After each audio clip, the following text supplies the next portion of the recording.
the games have begun. Abhinav Bindra receiving his gold medal and Michael Phelps' unquenchable thirst for more gold are going to be among the defining images of the 2008 Olympics. But on the show today, we're going to focus on another kind of Olympian effort. We're looking at what brands that have spent hundreds of millions of dollars to associate with the games are doing to leverage this investment. Now remember, marketing at the Olympics is not easy. There's a bunch of do's and don'ts that have to be followed meticulously. And this privilege doesn't come cheap. So here's why brands are there. The Olympics arouse a host of different emotions. For some, it's about national pride. For others, it's about seeing sporting excellence. And for still others, it's a chance to see the human spirit tick up close. Even in the US, where the American Super Bowl with 93 million viewers stays on top of the popularity charts, the Olympic opening saw 34.2 million tune in. Our media operation, Group M, forecasted that there would be 2.3 billion live viewers of the opening ceremony. The demand for live sporting events, whether it's the Olympic ceremonies, whether it's the Olympic events, FIFA World Cup in South Africa, in a couple of years' time be the same thing. So we are going to see the importance of live events. The International Olympic Committee manages the commercial opportunities of the Games in keeping with the Olympic Charter. So while companies spend millions of dollars to be official sponsors, no advertising messages are allowed in the stadia, no logos are allowed on the ground, on official uniforms and on televised images. The aim is to keep it looking purely about the sports. While companies like Kodak have sponsored the Games since 1896, rules to optimize marketers' efforts came in with the 1984 Games in Los Angeles. Designated rights and product category exclusivity was standardized when the Top Sponsor program was introduced in 1985. The Top or Olympic Partner program has seen 6 iterations. The first set of 9 companies spent $95 million for exclusive rights in their product categories. That number has since grown to the latest Games, where 11 companies have spent a combined $866 million for rights to the 4-year period covering the 2006 Winter Olympics in Torino and the 2008 Summer Games in Beijing. Top sponsors are allowed the use of Olympic imagery, hospitality opportunities on site, and preferential rates on broadcasters. Since the first instances of ambush marketing in 1984, the IOC has worked to protect the rights of the top sponsors and dealt strongly with what it calls parasite marketing. So visitors to Beijing this year are encouraged to pay for their tickets with their Visa cards, drink Coca-Cola, shoot images on Kodak, and talk on their Samsung mobile phones. It doesn't stop there. Over and above the money paid to the IOC for the sponsorship, these companies are spending a further $1.5 billion on advertising and promotional campaigns, and their objectives are varied.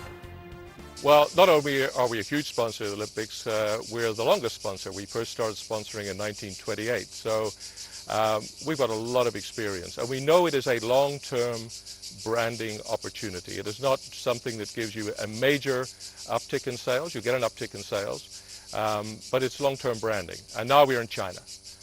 And China is a country which we all focus on, but it's clearly on the move. It is now our 4th largest market in the world already. And we are using this to connect not just with the world and all the people who are interested in the great spectacle of the Olympics, but really with the Chinese people. Visa, that has associated with the last 11 Olympics, has set up over 91,000 ATMs across China.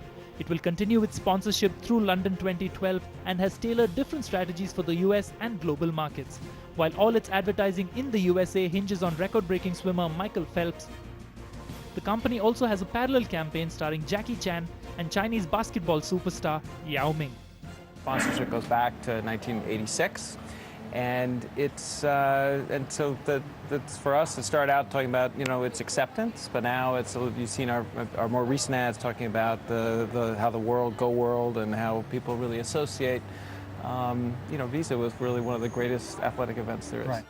While Adidas, as official sponsor of the Olympics, is allowed to use Olympic imagery on its merchandising and clothe officials, its rights stop short of national teams, though it does support the Chinese national team. And in perhaps the ultimate act of ambush marketing, local Chinese competitor Li Ning Sportswear's chairman Li Ning was the chosen one who lit the Olympic flame.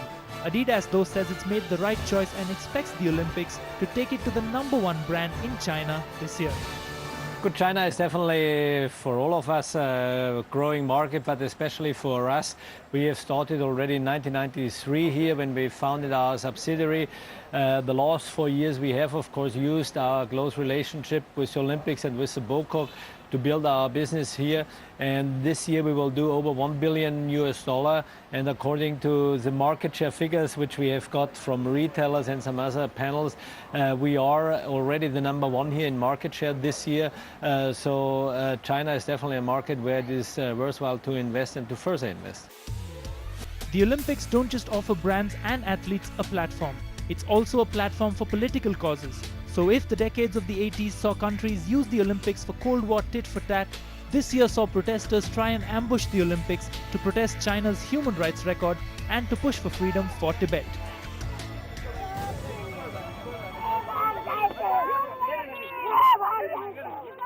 The anti-China protest has received global media coverage but hasn't had a negative rub-off on the sponsors.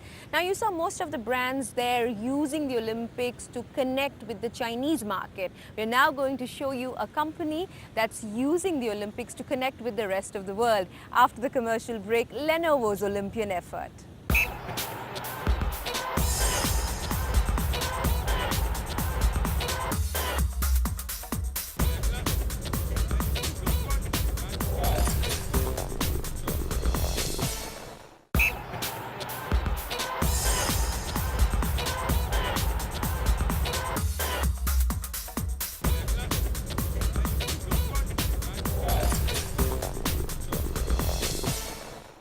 You're watching the Olympian effort here on CNBC TV18. Now, you saw how companies like Coca-Cola and Visa are using the bulk of their Olympic investment to connect with the Chinese market. Lenovo is doing exactly the opposite. Lenovo is the only Chinese company that is a top sponsor. It signed on in 2004, the same year that it acquired IBM's PC division. Sandeep Shrikant reports on Lenovo's Olympian effort. While most sponsors are seeing the Olympics as a chance to fine-tune their China strategies, Lenovo, the only Chinese top sponsor, is using the Olympics to reach out to the world. Olympics is really one of the most premium sports property in the world. So having the association with the Olympics enables you to separate from the pack, and we've been leveraging Olympics since the Torino Games 2.5 years ago. And for us, Olympics gives us an opportunity to say that, look, it's not just we got 5 rings next to our name, but we're providing the infrastructure, 30,000 pieces of equipment. And if we can handle the most complex IT infrastructure, then you, Mr. Customer, should trust us as well, because we're capable of handling your environment because we build the best engineered PCs. And the company spent an estimated $100 million to get this message out. After it won the torch design competition, its Beijing team took 10 months to come up with the swirling cloud circle atop the torch. The torch relay, for which Lenovo was one of 3 sponsors, itself saw protests in most cities in the world, with sponsors getting caught in the crossfire. Inside of China, I think that the sponsors that have stayed the course with the torch are going to get huge value, because there's going to be 118 cities, there's going to be 100 million people that they're physically going to impact with the torch. So it's a great branding opportunity for them. Outside of China, it's been a tough PR exercise for all of the companies, and they've just managed it the best they can. I think they've taken the right line, saying that their corporations can't get involved in these kind of politics. Anytime something like this happens, you expect some level of protesting or people using, pushing their own agendas. But I think the level of intensity was somewhat took everybody by surprise. I mean, when a protester is attacking a torchbearer in a wheelchair, how do you anticipate that? So that was disappointing. That was disappointing. But also, I think what you need to put in context is, okay, so we had Paris, we had London, and San Francisco to some degree. But right after San Francisco was Buenos Aires. And our teams, it was like a party. It was like a carnival. What torch relay should be like. So there are many, many countries around the world where torch relay has gone extremely well and things have gone very well. What happened on the Olympic master video for China? Lenovo started working on the global campaign for the Olympics at its worldwide marketing hub in Bengaluru. So they can use the visual without getting the Olympic logo? Yeah. At its core, the fact that ideas would stay constant while each target country's specific needs would be addressed. When you look at the Olympics, it's traditionally a very difficult thing to do. You know, a consumer will sit there and say, A, why are you there? And B, why are you telling me this? You know, there's not a lot of relevance. There's brands that play on the field, your Nikes, your Adidas's, your Pumas, and there's brands that play in the stadium around it, which are your fans, and they'll be drinking Coca-Cola or drinking Budweiser or going and having a McDonald's. And they've had long established relationships with the consumer through the sponsorship of the Olympics. When you break into that, it's a very difficult thing to do. There's a lot of advertising, there's a lot of clutter, there's a lot of promotions. The challenge is always to punch above your weight, and you have to use every weapon you have to do that. And if you have an audience, such as the Olympic audience, you've got to take that as your one punch. You've got to hit them right between the eyes, you've got to make sure they remember it, and then you've got to leverage that for as long and as hard as you possibly can.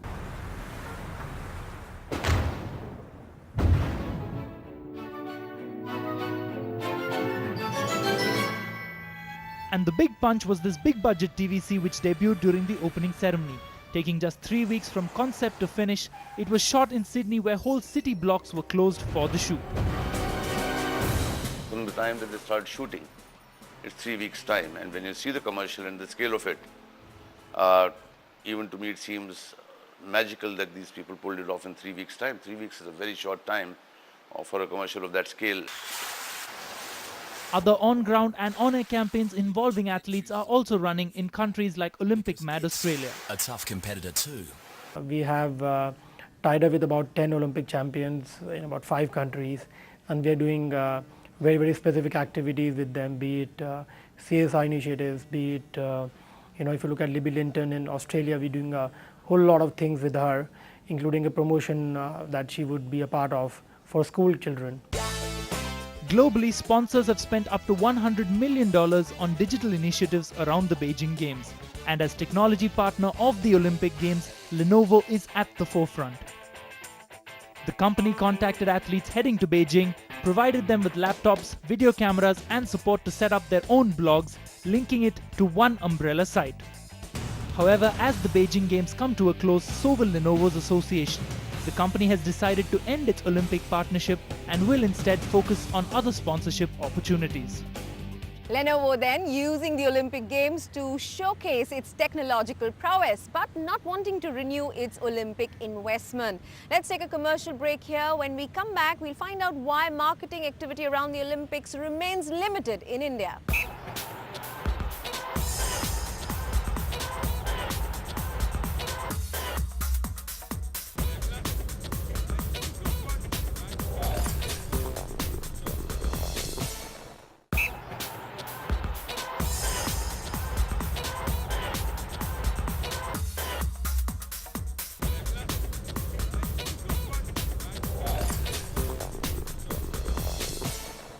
You're watching the Olympian effort here on CNBC TV18. Now, Abhinav Bindra's gold medal has made India ecstatic. It was unexpected and it is a historic event. But interest by and large in the Olympics is low in this country. Little wonder that marketing effort has been limited. Samsung is the only top sponsor actually tailor-making some Olympic-based marketing for India. The company's relationship with Olympic sports here dates back to the 1998 Asian Games, and it's pulled out all the stops for the Beijing Olympics, sponsoring the torch relay, sponsoring the Indian squad and announcing cash awards for medal winners as well. All telecom outlets will be displaying the Olympic movement program, as I said, a new launch of phone. At our brand shops across the country, we are anyway talking about this new initiative of Olympic Quest, Samsung Quest program. So there's a slight build-up, I would say, across cities and all our trade partners' counters, showcasing this big event happening in Beijing. Samsung also supported 8 Indian athletes under its Olympic Ratna scheme. This strategy paid off big time with Abhinav Bindra striking gold at Beijing. While the world was tuning into Beijing, interest in India from both viewers and marketers has been tepid.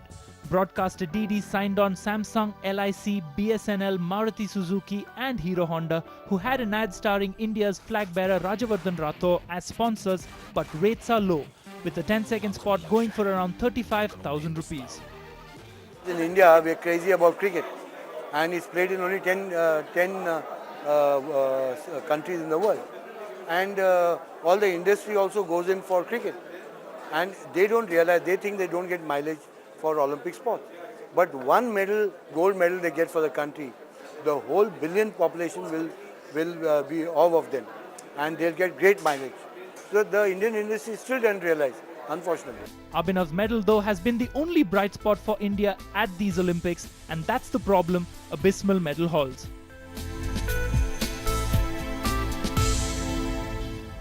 Because we have not performed consistently on the athletic scene or the football scene or the basketball scene, all the games that constitute the Olympics, I think the general interest has not gone up. You produce 5 champions and you will see people will watch the next Olympics like crazy.